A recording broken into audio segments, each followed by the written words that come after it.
पुण्य गौतमजी हाम्रो साथ हुनुहुन्छ। पुण्य सर, यहाँलाई हार्दिक स्वागत छ। थ्याङ्क यू सो मच, धन्यवाद। आराम हुनुहुन्छ पुण्य सर? ठिक छु। शिवरात्रिको माहौल छ, हामी पशुपति प्राङ्गणमा छौँ होइन, रौनक निकै बढेको छ। त्यसमाथि पनि आज फागुन 1 गते पूर्व राजा ज्ञानेन्द्र शाहको काठमाडौँ फिर्ती सवारीलाई स्वागत समारोहमा बदल्नको लागि राप्रपा लगायत तपाईँको स्वतन्त्र नेपाली होइन राजावादीहरू सबै लागेका छन्। माहौल आजको यहाँ चर्काचर्की होला जस्तो छैन त?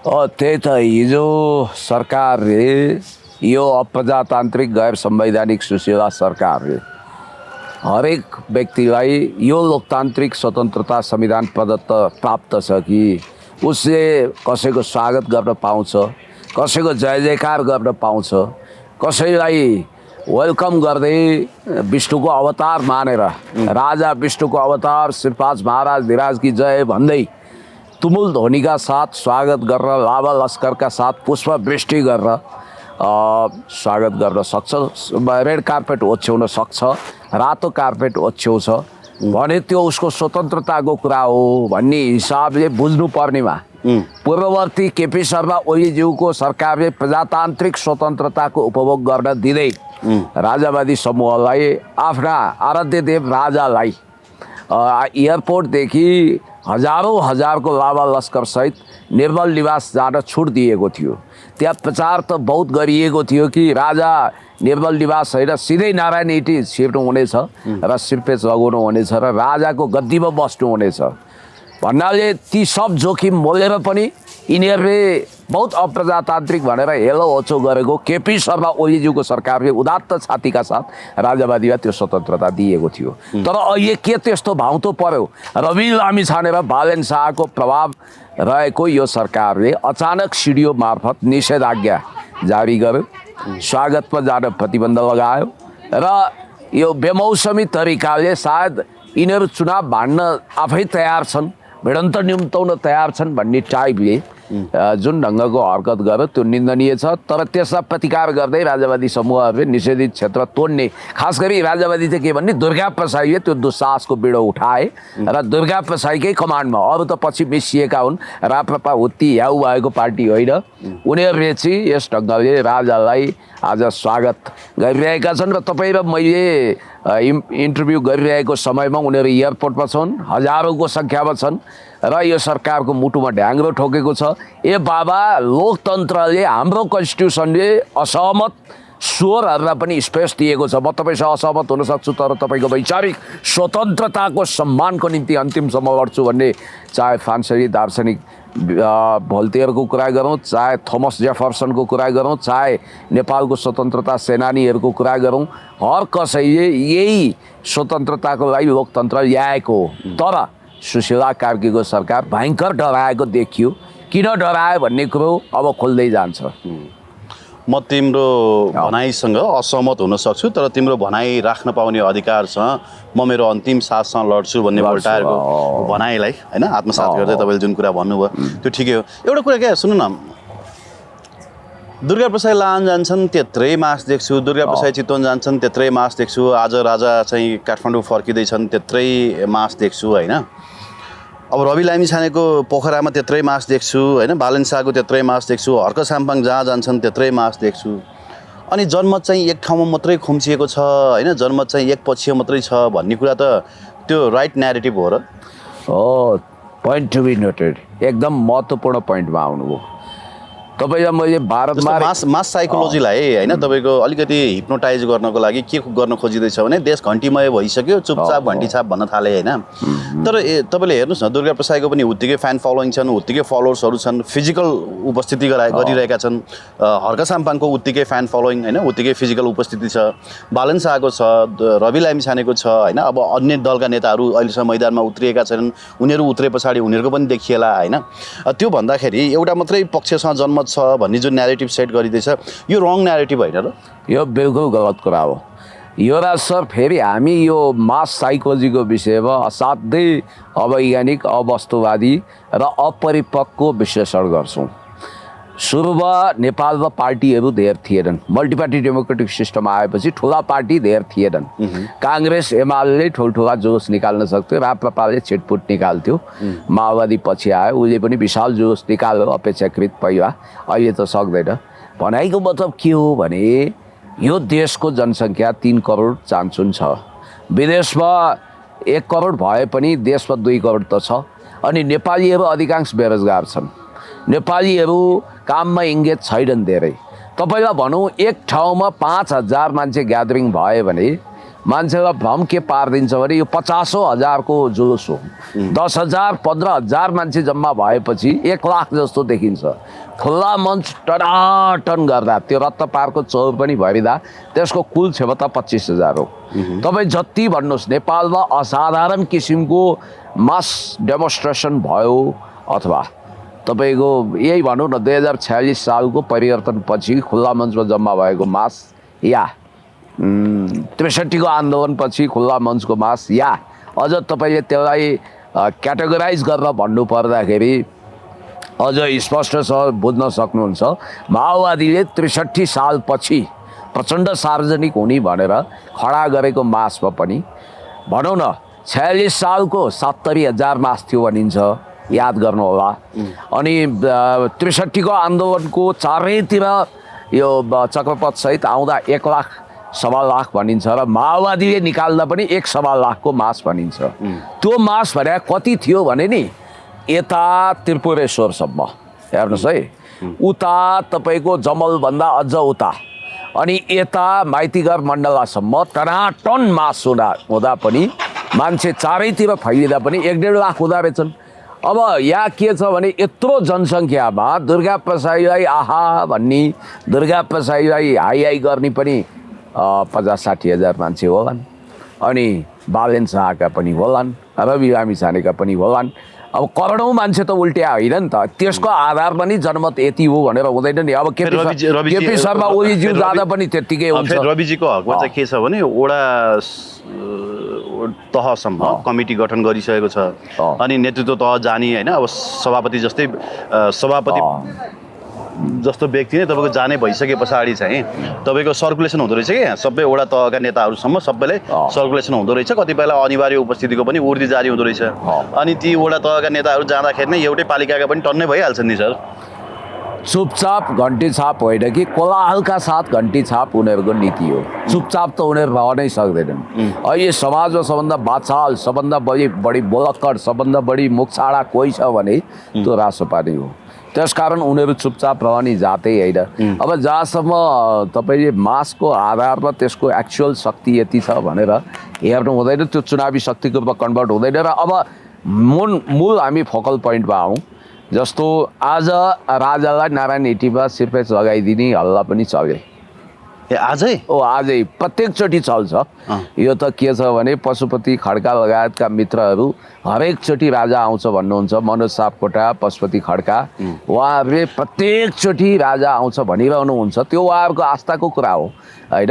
अब यहाँ मान्छेले अन्तर्ध्यान भएको भगवान्लाई त देखि कुरा गरी बाघसँग कुरा गरी भन्ने मान्छे आइसक्यो भने राजा आउँछन् भन्नु त यो अनौठो कुरो होइन। त्यही निकोलस भुसालले गुफामा तपस्या गर्दा बाघसँग मैले कुरा गरेँ भन्छ त। तपाईँले हेर्नु भएन पोडकास्ट, लाली गुराँस कि कुन टिभीमा बोलिरहेको थियो त। भनाइको मतलब हाइपोथेटिकल कुरोमा त समाज बकिएको छ भने त्यो यस्तो मालकडा पर्यो भने त्यस्तो कुराहरू आउँछ, बेला बेलामा आउँछ।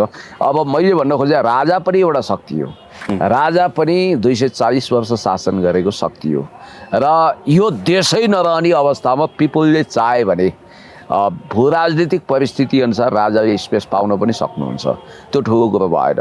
तर एउटा कुरा पक्का चाहिँ के भने यो जेनजी मोमेन्टको दुरुपयोग गरेर, जेनजी मोमेन्टको हाइज्याक गरेर यो जुन ढङ्गले सत्तालाई जबरजस्ती स्थापित गरिएको छ सुशीला कार्की, यी लुसिफरवादी, यी ब्ल्याक इनर्जीवाला भन्दा त कता हो कता राजा देशभक्त राष्ट्रवादी हो। हिजो सौरभजीले बडो महत्त्वपूर्ण कुरा गर्नुभएछ कि मलाई त्यो ठिक लाग्यो। यो देशमा 3 चोटि, यो पछिल्लो समय 3 चोटि सत्ता वा पार्टी हाइज्याक भयो भन्नुभयो। सत्ता हाइज्याक कसरी भने जेनजीहरूले मोमेन्ट गरे। उनीहरूले भ्रष्टाचार विरुद्ध एउटा जिहाद छेडेका थिए, शान्तिपूर्ण तरिकाले सङ्क्रमण चाहन्थे र देशमा भ्रष्टाचार अनियमितता अन्त्य गर्न चाहन्थे। तर जेनजीको नाउँमा इन्डो अमेरिकन, खास गरी भन्ने भने इन्डो वेस्ट पश्चिमा शक्ति हावी भएर त्यो हाइज्याक गरेर सुशीला कार्कीलाई सरकार प्रमुख बनाए। अब अर्को पार्टी हाइज्याकका दोहोरो किस्सा। अब जसले जे भने पनि अब लङ्का जलाउने हनुमान पगरी गुत्ने ढेडु भने जस्तो थुप्रो सहकारी लगायत सहकारी ठगी, सङ्गठित अपराध लगायतका काण्डहरूमा मुछिसकेपछि लगभग राजनीतिक जीवन अस्ताउने बेलाका रवि लामिछाने जसले यो देशको महान नागरिकता त्याग गरेका छन्, उनी अब सांसद पदमा पनि शपथ लिन सक्दैनन्। प्रधानमन्त्री भन्ने कुरो त आकाशको फल आँखा तरी मर जस्तो भएको छ। त्यसकारण त्यो पार्टी पनि हाइज्याक गराइयो बालेन शाहलाई।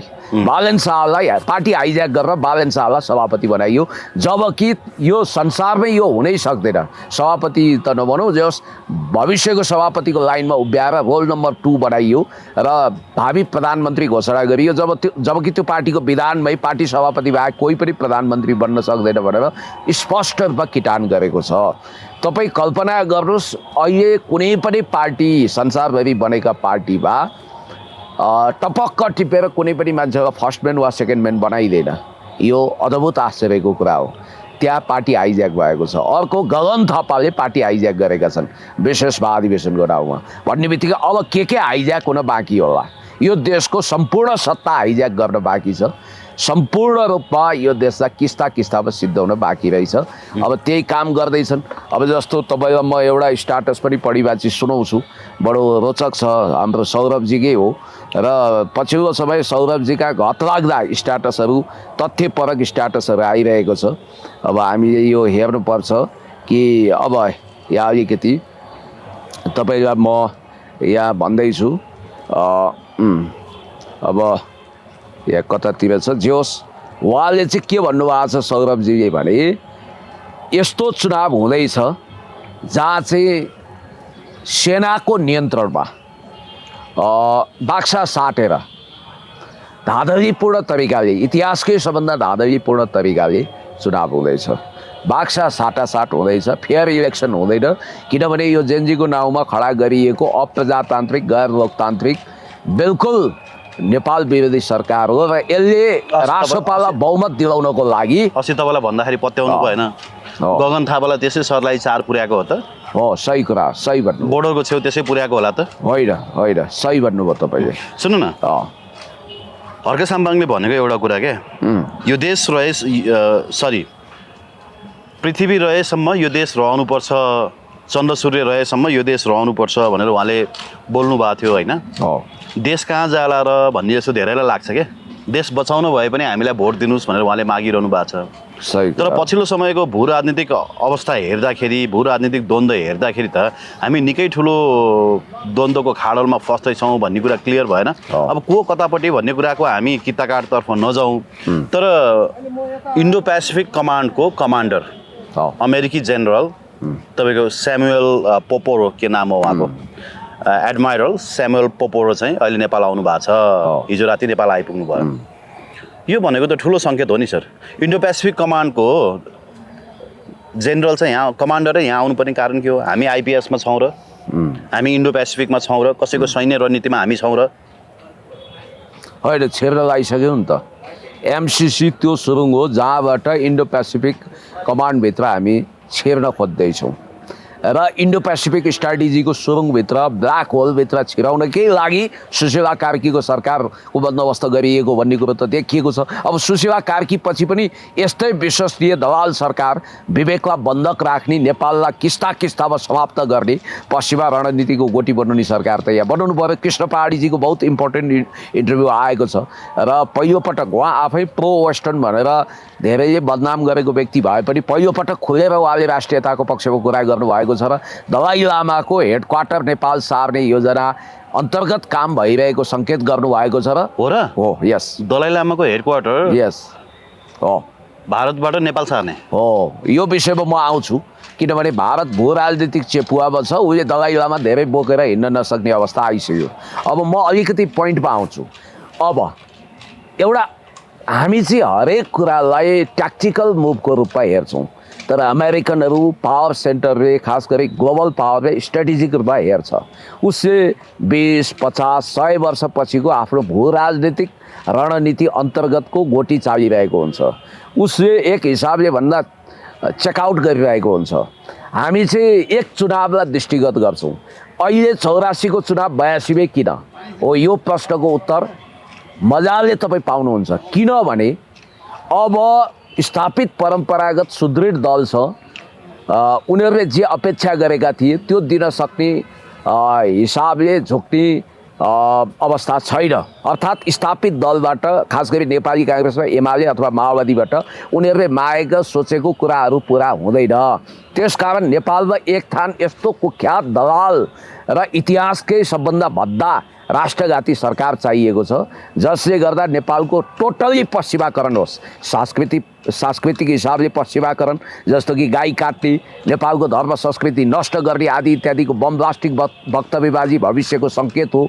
अनि अर्को अर्थ राजनीतिक हिसाबले सम्पूर्ण रूपमा वर्ल्ड ब्याङ्क, IMF आत्मनिर्भर परनिर्भर बनाउने, नेपालको अर्थतन्त्र नवउदारवादी बनाउने र सम्पूर्ण हिसाबले अनुदानको नाउँमा सैन्य रणनीतिवाला सबै अनुदान भित्र्याएर नेपाललाई MCC हुँदै SPP मा पुर्याउने अर्को स्ट्राटेजी। अर्को चाहिँ के भने राजनीतिक हिसाबले सम्पूर्ण सत्ता पश्चिमाप्रति वफादार, खास गरी भारतको डोमिनेसन पनि अन्त्य गर्ने, भारतलाई पनि हेरेको हेरै बनाउने। Because of free Tibet movement, Tibet हान्नको लागि तिब्बतलाई लिबरेट गर्ने रणनीतिक मिसन र अमेरिकाको सुपर पावर हुने जुन खालको ग्लोबल सपना छ त्यसलाई खास गरी साउथ एसियामा चाहिँ हेडक्वार्टरै नेपाललाई बनाउने गरी उनीहरू अगाडि बढेको देखियो। किनभने उनीहरूका धेरै मिसनहरू बङ्गलादेशमा पनि हावा खायो, पाकिस्तानमा हावा खायो। भारत भू राजनीतिक हिसाबले साङ्घाई कोअपरेसन अर्गनाइजेसनको ग्लोबल समिट पछि, खास गरी ब्रिक्सको सदस्य भएपछि मोदी दोगलापन हुँदाहुँदै मोदीको भू राजनीतिक बाध्यता के पर्यो भने अस्थिरताका, खास गरी ताइवानको मामिलामा भारत एक चीन नीतिको पक्षमा उभिन विवश भयो। उसको व्यवस्था हो, उसले सही नीति अप्नाएको हो, तर वान चाइना पोलिसीको पक्षमा ऊ अहिले आयो। किनभने भू राजनीतिक चेपुवामा ऊ यसरी पर्यो, ट्यारिफको कारण अमेरिकासँग ऊ सशङ्कित भयो र उसको स्ट्राटेजिक पार्टनर रसियाको भनाइ, खास गरी भ्लादिमिर पुटिनको कुरा काट्न सकेन र अब भारतले दलाई लामालाई धेरै बोक्न नसक्ने भयो। अब दलाई लामाको पावर सिफ्ट गर्नु पर्यो।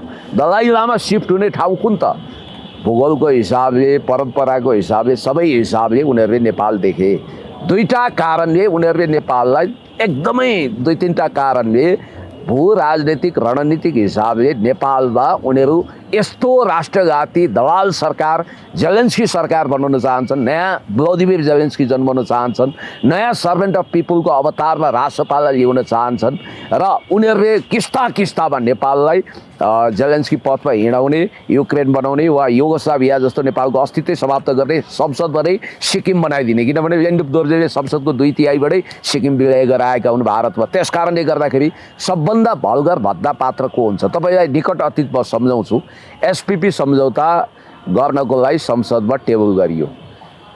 SPP सम्झौता गर्ने पक्षमा उभिएको सिर्फ भोकल आवाज भनेको गगन थापा र विश्वप्रकाशको थियो।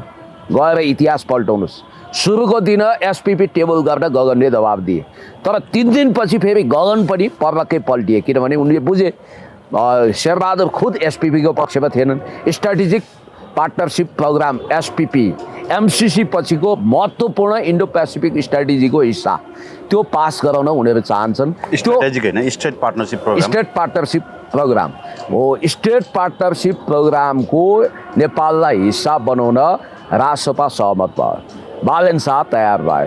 उनीहरू कस्ता सांसद चाहन्छन्, नीति निर्माण तहमा कस्तो मान्छे पुर्याउन चाहन्छन् जसले स्टेट पार्टनरसिप प्रोग्राम जस्ता भद्दा कार्यक्रमहरू अनुमोदन गरून्, त्यो गर्नको लागि चाहिँ विवेक बन्धक राख्न सक्ने अथवा विवेकै नभएका पैसामा बिक्ने हो त्यस्तो क्याटेगोरीका अराजनीतिक केटाकेटी, हल्लाखोरहरू, कलाकारहरू, यस्तै खल्लीबल्लीहरू लगेपछि त उनीहरूले अध्ययन पनि गर्दैनन्, बुझेका पनि हुँदैनन्। उनीहरूलाई जे बुझाइयो अहिले अब तपाईँले हेर्नुभयो भने अमेरिकी युथ काउन्सिलले सोसियल मिडिया कसरी भाइरल गराउने भन्ने तालिम पनि दिइरहेको रहेछ। भन्नासाथ त्यसका सदस्य भएका मान्छे बालन शाह, रवि लामिछाने, स्वर्णिम वाग्ले त SPP को पक्षमा छन्। हो अब SPP पास गर्न काङ्ग्रेस पनि नमान्ने, एमाले त पुरै त्यो विरुद्ध अपोजमै भयो। माओवादीले पनि नमान्ने भनेपछि एसपिपी पास गर्न को चाहियो भने रासपा चाहियो। अनि सुशीला कार्कीले त रणनीतिक महत्त्वको कुनै पनि सन्धि सम्झौता गर्ने म्यान्डेट यहाँ छैनन्। अब उनले एउटा फुल फ्लेजेज गभर्मेन्ट दिनु छ भनेपछि जसरी पनि रासपालाई जिताउनु पऱ्यो, यस कारण यो चुनाव आयोजना हुँदैछ। अर्को तपाईँको दलाई लामाको हेडक्वार्टर भू राजनीतिक कारणले भारतमा सधैँभरि राखिराख्न सम्भव भएन र मोदी चेपुवामा छन्, मोदी बाध्यतामा छन् र दलाई लामालाई कुनै पनि समय उनले देश छोड्ने आदेश दिन सक्छन्। अब दलाई लामा जाने कहाँ? अमेरिकाले जानी आफ्नो एक्जाइलमा लिन सक्दैन भन्ने बित्तिकै दलाई लामाको फर्टाइल ग्राउन्ड भनेको त नेपाल। फेरि तिब्बत मुभमेन्टको लागि दलाई लामाको हेडक्वार्टर नेपालमा राख्दैछन्, जसले चिनलाई अप्ठ्यारो पार्न खोज्दैछ। अस्ति रिम्पोछे जो दलाई लामाका भक्त हुन्, सेकेन्ड इन कमान्ड हुन् त्यो धार्मिक आध्यात्मिक क्याटेगोरीमा, ती मान्छेलाई नेपालमा रेड कार्पेट ओछ्याएर स्वागत गरियो भन्नासाथ यी सबै चलखेलहरू, अरू दर्जनौँ कुराहरू छन्। र मैले तपाईँलाई भनिहालेँ कस्तो मान्छे अहिले चाहिएको रहेछ दलाल भने, जसले यदि उसँग विवेक छ भने पनि विवेक बन्धक राख्न सक्छ, युरो डलर भारूमा आत्मा बेच्न सक्छ, जसले विवेकै नभएको मान्छे, बुद्धि नै नभएका लम्पटहरू, कलाकारहरू अथवा यी खालका धन्दा सेटहरू, ट्यापे मुन्द्रे गजडी अनि ऊ त्यो के अरे गुरुङ सुदन गुरुङ जस्तो मान्छे हो, यस्ता मान्छे मने म्या भन्ने टाइपकी आशिका। अब नीति निर्माणको तहमा कुनै विधेयक आयो, अब यिनीहरूलाई पढ्न आउँदैन, ज्ञान छैन। अब उनीहरूको माई बाप बोस बालन शाह र रवि लामिछानेले ल यो ठिक छ हामीले पढिसक्यौँ, यो राष्ट्र हितमा छ, तिमीहरूले सिग्नेचर गर्दै आऊ भन्ने बित्तिकै सिग्नेचर गरिदिन्छ। त्यसकारण वेब लागिहाल्छ नि। हो, वेब लाग्छ। हो, त्यही गराउनको लागि किस्तामा देशको अस्तित्व समाप्त पार्न यस्तो चुनाव हुँदैछ, इतिहासकै सबभन्दा धाँधलीपूर्ण। र उनीहरूको मान्छे खास गरी बालन शाह लगायतका व्यक्तिहरूले यदि चुनाव जित्न नसक्ने अवस्था, इन्टेलिजेन्स रिपोर्टले नसक्ने अवस्था देखाएको छ।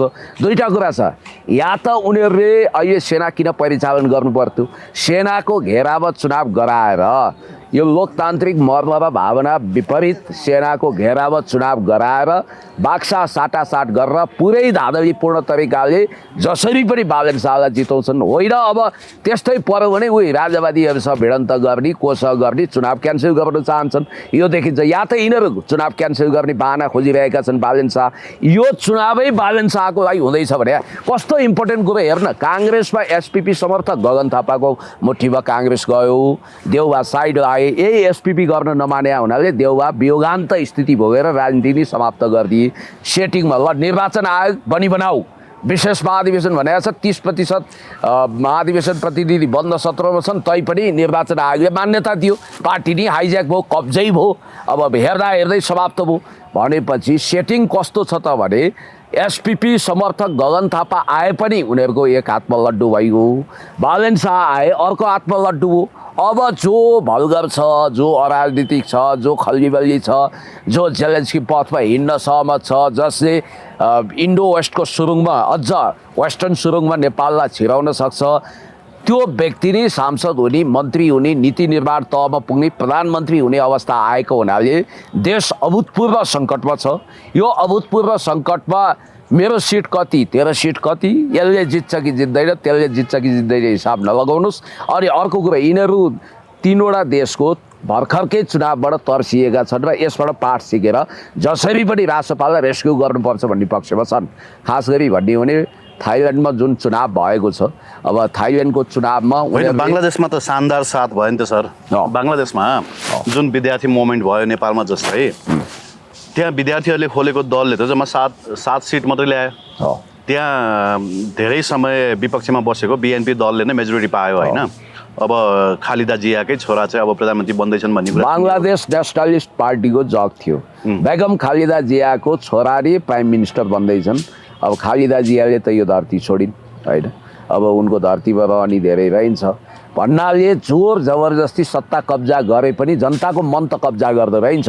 हो, यहाँबाट यिनीहरू तर्से। भीम उपाध्याय जस्तो मान्छे रासपाको सदाबहार प्रचारकले समेत हिजो पर्रक्कै पल्टिएर थाइल्यान्डको चुनावको उदाहरण दिएका छन्, जहाँ चाहिँ नेपालको रवि लामिछाने बालेनहरूको जस्तै पार्टीले बहुमत ल्याएन, बरु अर्को पार्टी चाहिँ सत्तामा पुग्ने भयो बुढाखाडाहरूको भनेर उनी सशङ्कित छन्। एउटा 38 वर्षीय युवाको पार्टी पुगेन अरे, उनको चिन्ता त्यहाँ रहेछ हेर्नुहोस्। अब भनेपछि एउटा कुरा चाहिँ युवराज सर के छ भने नेपालमा पनि जुन ढङ्गले यिनीहरूले सर्रक्कै बहुमत आउला नेपालमा पनि जनताले चाहिँ अँ। भित्रभित्रै सोचिरहेछन् क्या अब यी नयाँहरूका पनि तानाबाना सबै हेरिरहेछन् अब पुरानाका पनि तानाबाना सबै हेरिरहेछन् डर चाहिँ मलाई के भने फेरि ठ्याक्कै तपाईँले भने जस्तै जुन बल्छीमा माछा पऱ्यो नि माछा त पर्ने भयो हेर्नु पर्ने हो यता ठ्याक्कै मेजोरिटी काङ्ग्रेसतिर जाने हो कि अनि गगन थापा प्रधानमन्त्री हुने हो कि भन्ने आशंका बढेर पो उनीहरूले हेर्नु नेपालमा जस्तो प्लान ए र प्लान बी अन्त छैन जस्तो बङ्गलादेशमा उनीहरूको विकल्प थिएन या त गगन थापालाई तपाईँको प्लान बीमा राखेका छन् अवामी लीगलाई ल्याउन सकेन बिएनपी उनीहरूको हातमा कहिले थिएन थिएन भनेपछि बिएनपी उनीहरूको हातमा थिएन अवामी लीग उनीहरूलाई सहज थिएन ल्याउन सकेन सत्तामा ल्याउन सकेन अब यहाँ थाइल्यान्डको आम चुनावमा सामाजिक सञ्जालमा एकदमै चर्चित अनुहार र युवा नेताहरूले भरिभराउ भएको पिपल्स पार्टीले बहुमत ल्याउने चर्चा त खुब चलेको थियो नि तपाईँलाई थाहा छ नि तर भइदियो के भने यो दल बहुमत ल्याउन सकेन त्यहाँ कुल 400 सांसदको सिट थियो त्यसमा 151 सिट मात्रै पिपल्स पार्टीले जितेछ यो चाहिँ थाइल्यान्डको कुरो हो अघि अनि प्रधानमन्त्रीको उम्मेदवारको रूपमा 38 वर्षका युवा नेता नाथाफोङलाई तोकेको थियो उनीहरूले तर उनी ड्याङ खाए उनले सकेनन् अनि प्रधानमन्त्री अनुटिनकै सत्ताधारी दल भुमजाई थाईले 190 सिट ल्याइदियो हेर्नुहोस् भनेपछि अलिकति गठबन्धन गर्दा केही सिट उसलाई पुगेन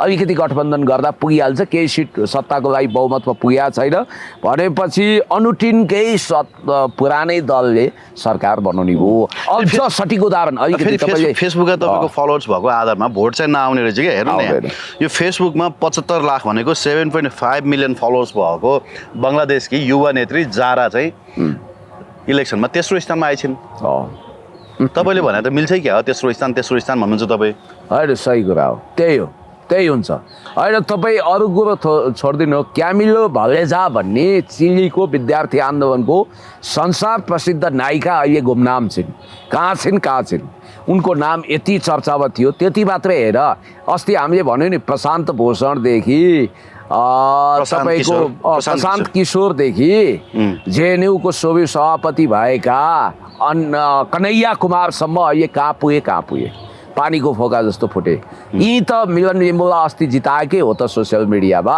मिलन लिम्बू भए बनाए होइन र सोसियल मिडियालाई सुवाङ नेमान त कता पिरमा थिए जित्ने बेला सुवाङ आए बरु डकेन्द्रले पछाडि छाडिदिए भनेपछि 10,000 भोट त बरु गुगलमा उनीहरूले जित्छन् भूगोलमा चाहिँ दलले जित्छन् भन्ने देखिया छ के सर फेरि भन्नु त गुगलमा रासपाले जित्ने लगभग कन्फर्म भयो गुगलको साइटमा गएर हेर्दा तर भूगोलमा जित्ने एमाले काङ्ग्रेसै हो भनेर देखिया छ तर दुःखको कुरो काङ्ग्रेस विवेक बन्धक राखेको काङ्ग्रेस हो र गगन थापावाला काङ्ग्रेस एसपिपीको लागि तयार भएको लगभग बालन शाह र उनको स्कुलिङ एउटै हो रवि लामिछाने उनको स्कुलिङ एउटै हो व्यक्तिगत रूपमा अलिकति डिफ्रेन्सेस जस्तो देखिए पनि अस्ति तपाईँलाई भने होइन त मैले एमसिसी पास गरेको पुरस्कार उनले पाउनै बाँकी छ भनेर भने होइन त त्यो एउटा पुरस्कार त उनले पार्टी सभापतिको रूपमा पाइहाले होइन 2008देखि अमेरिकन की कन्ट्याक्ट पर्सनको रूपमा नेपालको महत्त्वपूर्ण सूचना अमेरिकनहरूलाई सप्लाई गरे बापतको आकर्षक पुरस्कार उनलाई त्यो मिल्यो तर अब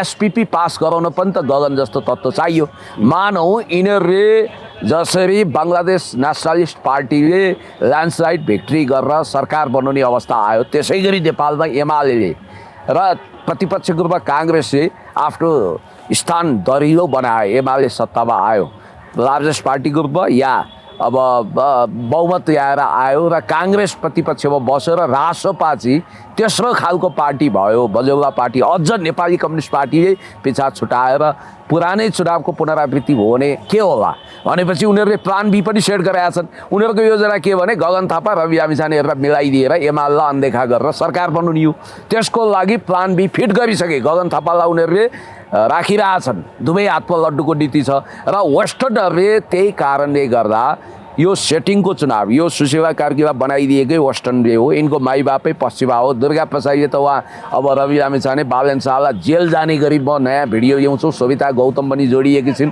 स्वर्णिम वागले पनि एकदमै प्लान वेमा छन् भनेर भनेका छन् र एउटा कुरो चाहिँ हामीले के विचार गरौँ भने यसपटकको चुनाव सम्भवतः केपी शर्मा ओलीज्यूले त्यतिकै भनेको छैन राष्ट्रवादीहरूलाई सोत्तर पार्ने गरी हर्क साम्पाङज्यू केपी शर्मा ओलीज्यू जस्ता राष्ट्रवादीहरूलाई सोत्तर पार्ने गर्ने गरी अब हुनसक्छ अलिकति यो प्रजातान्त्रिक पनि छ धाँधली छ भन्ने हात्तीको दारा देखाए जस्तै देखाउन 2-4 ठाउँमा उनीहरूको उम्मेदवार हार्दिया जस्तो पनि गर्लान् तर बाक्सा साटेर अनेक धाँधली गरेर पैसाको खोलो बगाएर साम दाम दण्ड भेद नीति सबै प्रयोग गरेर सम्पूर्ण सत्ता कब्जा गर्ने बहुमतमा राष्ट्रपाललाई ल्याउने अथवा त्यो प्लान सफल भएन भने काङ्ग्रेस र बहुमतमा ल्याउने उनीहरूको प्रयत्न हुनेछ। ओके, अब निर्वाचन नजिकिन लाग्यो। फागुनको 4 गतेबाट चाहिँ प्रचार प्रसार पनि गर्न पाइन्छ होइन? पाइन्छ। त्यसमा के हुन्छ अब निर्वाचन आचार संहिताको कुरा छ होइन, हामीले एकपक्षीय समाचार बजाउन पाइँदैन अरे भन्ने छ। अनि फेरि क्यान्डिडेटहरूको इन्टरभ्यू त लिन पाउँछ होला नि सर होइन? होइन, मैले नबुझेको यो काहीँ नभएको जात्रा हाँडी गाउँमा संसारमा काहीँ नभएको निर्वाचन आचार संहिता नेपालमा किन लाग्यो? कस्तो खालको आचार संहिता हो? तपाईँको भिडियो हट्नु पर्यो। होइन, मलाई मेरो भिडियो हटेकोमा आक्रोश छैन, म त्यसमा पूर्वाग्रही हुन्न। तर एउटा कुरो पक्का हो, म चुनाव पनि उठाएको छैन होइन। मैले आफ्नो स्वतन्त्र विचार अभिव्यक्त गर्न नपाउने र तपाईँले भिडियो राख्न नपाउने हो भने के को प्रेस फ्रिडम, के को स्वतन्त्रता? भनेपछि तपाईँले त्यही भिडियोमा चाहिँ बालन शाहको जित निश्चित लेख्दै भए फेरि हटाउनु पर्दैन थियो। त्यो लेख्नु टन्नै छन् फेरि। राम राम रविको क्रेज हेर्नुहोस् त, राम राम रवि देखेर ढले, राम राम। होइन, आइसक्यो 2/3 बहुमत आउने भने चाहिँ फेरि लाग्दो रहन्छ कि। अब के निर्वाचन आयोगको लाचार छाया हो प्रेस काउन्सिलले आफ्नो विवेक बन्धक राख्छ। प्रेस काउन्सिलबाट पनि अट्याकमा होइन। अब यहाँ हर्क साम्बाङलाई अलिक बुस्ट गर्न खोज्यो भनेर तपाईँको यो एल्गोरिदमवालाहरू पनि तपाईँको के गरिरहेछन्, न भ्यू जान्छ फेरि एल्गोरिदम कब्जा गरेर तपाईँहरूको च्यानललाई स्याप्पै सुकाइदिने र उनीहरूको कस्तो छ भने पहिला पनि इलेक्सनमा यस्तै गरेको थियो होइन, अहिले पनि इलेक्सनकै ताकामा यस्तै गर्छन्। के छ त तपाईँको च्यानललाई उडाउन नसकेर सकेसम्म उडाउनै खोज्छन् यिनीहरूले, सकेनन् तपाईँको रेपुटेड च्यानल। तर जसले राष्ट्रवादी मतलाई स्थान दिएको छ, राष्ट्रवादी वक्तालाई स्पेस दिएको छ, खास गरी केपी शर्मा ओलीज्यूले कालापानी लिम्पियाधुराको महान नक्सा जारी गर्नुभयो, उहाँ देशभक्त हो भन्न नपाइने। हर्क साम्पाङ उदयमान नयाँ शक्तिमा देशभक्त हुनुहुन्छ, उहाँ विकास र उन्नति चाहनुहुन्छ, संस्कृति प्रवर्धन गर्न चाहनुहुन्छ भन्न नपाउने। भनेपछि अब के भनिदिनु पर्ने? तपाईँको भिडियो फेरि अनावश्यक बुस्ट हुने रहेछ, तपाईँले पैसा तिर्नै नपर्ने। बालन शाह र रवि लामिछाने राम्रो भनेर अझ बालन शाहको बिरुदावली गाउनुहोस्, तपाईँको भिडियो त कता हो कता आकाशमा उठ्छ। तर तपाईँलाई थाहा छ एक माघले जाडो जाँदैन, सधैँभरि खराब मान्छे र खराब मौसम हावी हुँदैन, राजनीतिक मौसम सङ्गिन्छ, राजनीतिक नदी फोहोर भए पनि एक दिन सफा हुन्छ भन्ने बुझेको र आत्मा र स्वाभिमानमा बन्धक राख्न तयार नभएका तपाईँ जस्ता स्वाभिमानी पत्रकारहरूले सत्य र सही सूचना सम्प्रेषण गर्न यो जोखिम मोल्नु भएको छ। एल्गोरिजमको सबभन्दा ठुलो प्रकोप त तपाईँहरूले खेपिरहनु भएको छ होइन। नाना थरीका आतङ्कहरू छन्, व्यक्तिगत थ्रेड त्यत्तिकै छ, होइन अस्तिसम्म धरान गएर आएसम्म सर्लक्क उचालिएको च्यानल त अहिले त छैन। अहिले त तपाईँको के भन्छ त्यो के खोज्न गएको छ, तपाईँको नोटिफिकेसनै जाँदैन, तपाईँको सिन नै गर्दैन भिडियो। पहिला मेरो डिस्प्लेमा तपाईँले भिडियो फ्याँक्न साथ आउँथ्यो, अहिले किन आउँदैन? हजारौँ मान्छेले मैले तपाईँको भिडियो हेरेँ भनेर दिनदिनै मेसेज चाहिँ गर्छन्, भिडियोको भ्यू चाहिँ जान्न कि अचम्म छ। यस्तो हो, भ्युज पनि हाइड गरिदिएको छ कता कताबाट हेर्नुहोस्। अनि अर्को कुरो चाहिँ तपाईँको च्यानल अहिले आफैले खोज्नुपर्छ। तपाईँको मिलियनभन्दा बढी सब्सक्राइब छ, तर तपाईँको च्यानललाई चाहिँ मैले पिएनपी मिडिया मैले सब्सक्राइब गराएको छु, तपाईँको बेल आइकन थिचेको छु, 2-3 चोटि थिचेको छु, तर तपाईँको च्यानल मेरोमा देखाउँदैन, अरूकोमा पनि नदेखाउने रहेछ। तपाईँलाई मन पराउने आफै खोज्न आइरहेछन् के, खोज्छन्, हेर्छन्, वाच टाइम पनि राम्रो छ, तर भ्युज देखाउँदैन। कारण के भने अल्गोरिजमको राम राम रविको क्रेज हेर्नुहोस् त भनेर मात्रै हाले हुन्छ भिडियो, हुन्छ फेरि अल्गोरिजमको बाढ तपाईँको च्यानललाई पनि लागेछ। अब त्यही गर्नु पर्ला 2-4 दिन जस्तो लागिरहेछ। त्यसरी तपाईँ जानुहुन्न, तपाईँ अलि स्वाभिमानी मान्छे। सुन्नु न, अब मान्छेलाई क्या यो जीवनकालमा 3 चोटि चाहिँ सहयोगको अपेक्षा हुन्छ अरे के। एकपटक यो विवाह गर्दाखेरि होइन छोरा मान्छेलाई, मलाई स्वागतजीले भन्नुभएको कुरा क्या, एकपटक चाहिँ उसको कोही आफन्त बित्दाखेरि, अनि अर्को पटक भनेको चाहिँ तपाईँको निर्वाचनको बेलामा। यो सहयोग उसले जीवनभरि गुण भुल्दैन अरे होइन। अब त्यही भएर पनि मैले केही उम्मेदवारहरूलाई तपाईँको मजाले इन्टरभ्यू लिइदिरहेको छु। अब फेरि यो हाम्रो हर्क साम्बाङजीको पार्टीको पनि मान्छेहरू उम्मेदवारहरू इन्टरभ्यू दिन आउनै डराउँदो रहेछन् के। अनि 2-4 वटा च्यानलहरूले सानातिना युट्युबरले 10,000 माग्छन् रे, टेलिभिजनहरूले 30,000 देखि 1.5 लाखसम्म माग्छन् रे। अरे वाह, अफ इयरमा भन्नुभयो मलाई यो कुरा, तर मैले खोलिदिनुपर्छ होइन। अब हामीले आशा कसैसँग 1 रुपियाँ पनि मागेका छैनौँ कि, तर फेरि हामी कहाँ चाहिँ आउन डराउनुहुन्छ कि यसले माग्छ कि यसको त 1 मिलियन सब्सक्राइबर छ यसले पैसा माग्छ कि भन्ने डराउँदो रहेछन्। तर आजसम्म कसैसँग 1 रुपियाँ पनि लिएर इन्टरभ्यू गरे पनि छैन, कसैलाई 1 रुपियाँ दिएर पनि इन्टरभ्यू गरेको छैन कि। होइन, बारम्बार के यो मिडियाकर्मी साथीहरू, खास गरी अझ सोसियल मिडियाका साथीहरू यार मध्यावधि चुनाव भइदिए नि हुन्थ्यो भनेर मुख बिठ्याउँछन्। कारण के रहेछ अहिले पो म बुझ्दैछु। यो त उनीहरूको लागि जन्ते बाख्रो खानी दसैँ आए भन्दा चर्को हुँदो रहेछ। ए बाबा, कमाइ धमाइ गर्ने मेलोबेसो हुँदो रहेछ, बाली छोप्ने मौका हुँदो रहेछ उनीहरूको लागि। भनेपछि यो नाजायज कुरो होइन। निर्वाचन आयोग के हेरेर बसेको छ? सेटिङमा इन्टरभ्यू लिने अनि त्यही अनुसार एल्गोरिजमले सपोर्ट गर्ने फेरि उनीहरूलाई। हेर्नुहोस् है, पैसा माग्ने यार, योभन्दा अचम्मको कुरो केही छ? अझ तपाईँलाई अर्को इम्पोर्टेन्ट कुरो गर्छु।